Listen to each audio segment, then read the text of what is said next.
आज हमें पढ़ना है 8th क्लास की एक्सरसाइज चल रही थी 2.3। ठीक है, 2.3 के 8 सम पे थे हम। तो क्या है 8 सम पढ़ते हैं। हिरणों के एक झुंड का आधा भाग मैदान में चर रहा है और शेष का 3/4 पड़ोस में ही खेल कूद रहा है। शेष बचे 9 हिरण एक तालाब में पानी पी रहे हैं। झुंड में हिरणों की संख्या ज्ञात कीजिए। ठीक है, कुल कितने हिरण थे टोटल बताना है कि झुंड के अंदर कितने हिरण थे। तो हमने क्या किया, हमें क्या निकालना है, हिरणों की संख्या निकालनी है टोटल। तो हम वही मानेंगे। माना अगर हमने मान लिया कि हिरणों की संख्या क्या है, x है, तो x का आधा भाग क्या कर रहा है, मैदान में चल रहा है। x का आधा क्या होगा, x/2। ठीक है, और शेष का 3/4 पड़ोस में खेल कूद रहा है। अब शेष कितने बचे, मेरे पास जितने थे टोटल उसमें से मैंने आधे कहाँ चले गए, मैदान में चले गए। तो शेष कितने बचे, हाफ ही बचेंगे, x/2। ठीक है, सो आधे मैदान में चल रहे हैं, x/2। तो शेष कितने बचे, x/2 ही बचेंगे ना। अगर मान लो हमारे पास 10 हिरण थे, उसमें से 5 मैदान में चल रहे हैं, आधे, 10 का आधा 5 होता है, तो 5 का 3/4 हमारा क्या है, पड़ोस में खेल रहा है।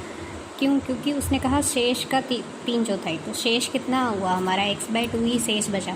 उसका 3/4 क्या कर रहा है, पड़ोस में खेल कूद रहा है। और फिर उसके अलावा कितने हिरण बचे, शेष बचे 9 हिरण क्या कर रहे हैं, तालाब में पानी पी रहे हैं। ठीक है, ये लास्ट बच रहे थे कितने हिरण, 9 हिरण जो तालाब में क्या कर रहे हैं, पानी पी रहे हैं। झुंड में हिरणों की संख्या ज्ञात करनी है। ठीक है, तो हमने माना, ठीक है,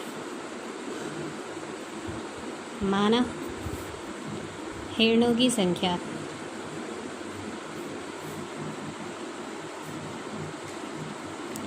कितनी है भाई, हिरणों की संख्या x। कितने हिरण हैं, हमने टोटल मान ली x हिरण है। अब उसने क्या कहा कि मैदान में कितने चल रहे हैं, आधे चल रहे हैं। तो मैदान में हिरण, मैदान में कितने हिरण होंगे, इसका आधा, x का आधा क्या होगा, x/2। ठीक है, उसके बाद उसने कहा कि शेष कितना बचा, x में से x/2 निकल गया तो x/2 ही बचा ना। पूरा x था, उसका आधा x/2 है, तो आधा 2 पार्ट हो, आधा क्या होता है, 2 हिस्सों में डिवाइड होता है ना।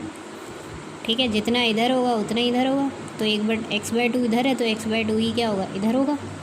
ठीक है, शेष का 3/4 चौड़ाई बोल रही हूँ, 1/4 पड़ोस में खेल कूद रहा है। ठीक है, तो खेल कूद कितने रहे हैं हमारे,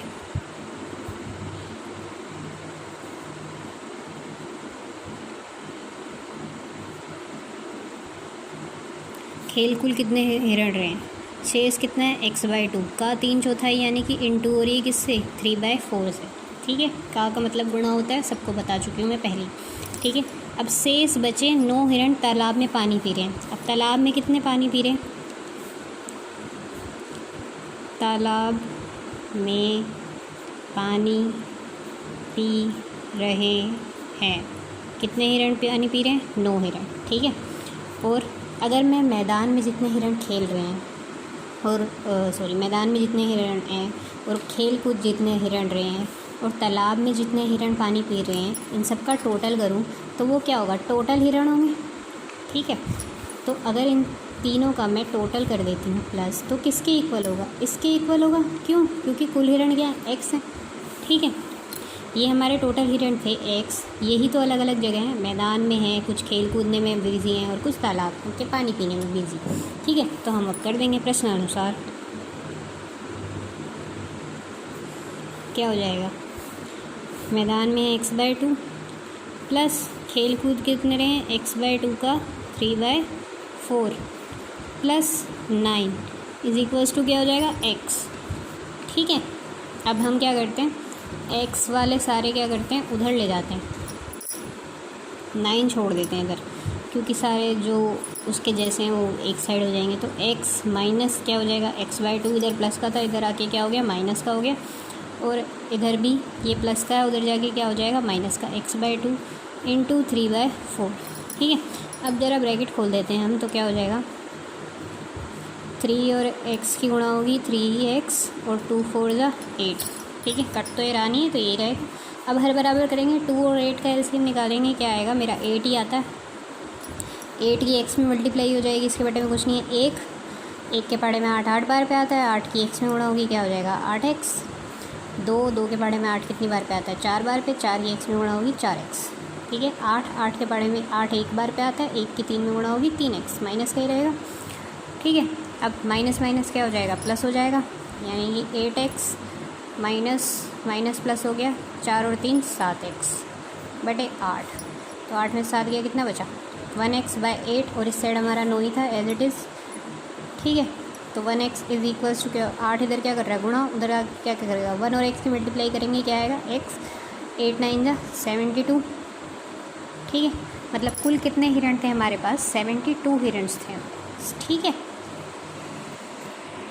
अब हमारा आंसर सही है या नहीं है, तो उसको चेक करने के लिए हम क्या कर लेते हैं, एक बार चेक कर लेते हैं अपना आंसर। तो हम हमारी समीकरण होती है, हम उसमें क्या करते हैं वैल्यू पुट करते हैं x की वैल्यू क्या है 72 है, तो क्या हो जाएगा 72/2 प्लस 72/2 ब्रैकेट के बाद 3/4 प्लस 9 इज इक्वल्स टू 72।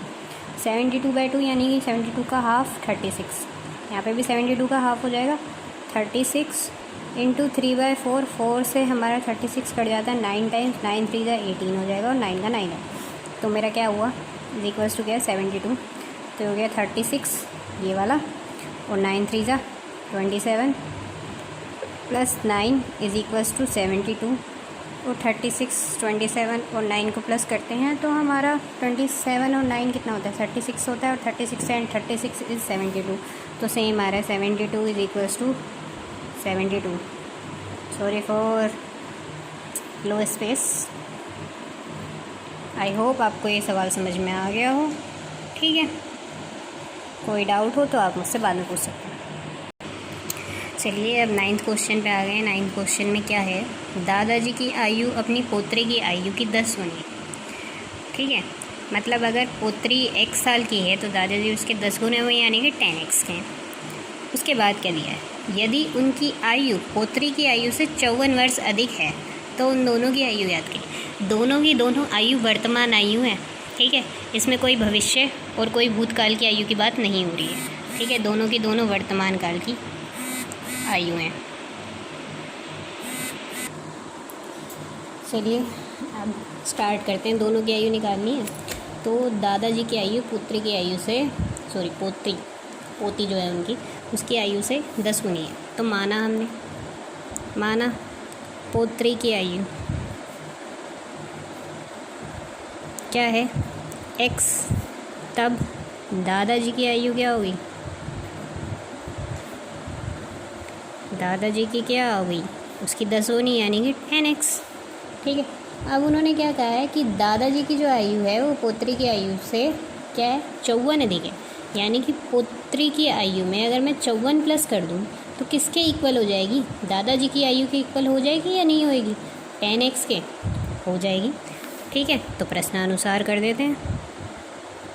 प्रश्नानुसार क्या हो जाएगा, उसने क्या कहा है कि दादाजी की जो आयु है यानी कि 10x, वो क्या है पोत्री की आयु यानी कि x से कितने वर्ष अधिक है, 54 अधिक है। अधिक होता है तो हमेशा क्या करते हैं प्लस करते हैं। ठीक है, यानी कि 10x is equals to x plus 54। अब x इधर प्लस का, उधर जाके क्या हो जाएगा माइनस का। ठीक है, 54 इधर का इधर ही है, 10x में से x जाएगा, कितना बचेगा 9x इज इक्वल्स टू 54। तो x इज इक्वल्स टू 54/9 यानी कि 6 9 6 54। ठीक है, 6 आ गया हमारा, x 6 है, मतलब पुत्री की आयु क्या है 6, तो दादाजी की आयु क्या है 6 का 10 टाइम्स क्या होगा 60, दादाजी 60 साल के हैं, लिख दो।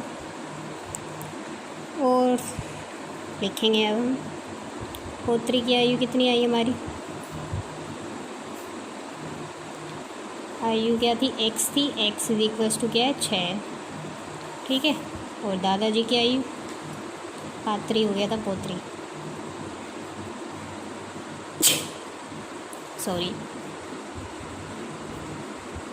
दादाजी की आयु क्या थी 10x यानी कि 10 × 6 यानी कि 60, 60 ईयर्स के दादाजी हैं और 6 ईयर्स की उनकी पोती है। ठीक है, वर्ष लिखना मैं भूल गई थी, तो वर्ष यहाँ पे लिख देंगे। ठीक है, आयु में हमेशा वर्ष लिखते हैं, नहीं लिखते तो नंबर कट जाते हैं। ठीक है, ओके। आज के लिए 2 क्वेश्चन बहुत हैं आपके लिए, और क्वेश्चन मैं कल कराऊँगी। Till then, bye bye.